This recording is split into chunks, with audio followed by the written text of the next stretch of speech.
نحمده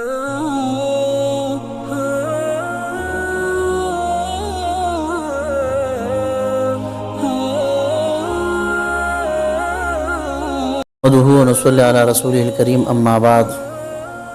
محترم سامعین، آج جمعہ مبارک کا دن ہے اور جمعہ کے دن کچھ عبادات جن کی فضائل بہت زیادہ ہے، ان میں سے درود شریف بھی ہے، کیونکہ درود شریف ایک مقبول ترین عبادت ہے۔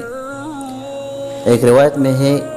حضرت اوس بن اوس رضی اللہ تعالی عنہ فرماتے ہیں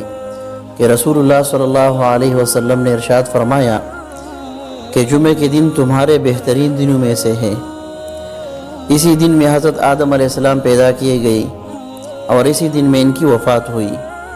اور اسی دن میں سور پھونکا جائے گا، یعنی نفخہ ثانیہ، اور اسی دن میں ہلاک کر دینے والا ہوگا، یعنی نفخہ اولا،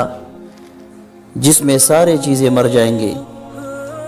پس تم اس دن مجھ پر زیادہ درود پڑھو، کیونکہ تمہارا درود میرے سامنے پیش کیا جاتا ہے۔ تو صحابہ کرام رضوان اللہ تعالی علیہم اجمعین نے عرض کیا کہ اللہ کے رسول صلی اللہ علیہ وسلم، آپ پر ہمارے درود کیسے پیش کیا جاتا ہے جبکہ آپ کی ہڈیاں بوسیدہ ہو چکی ہوں گے؟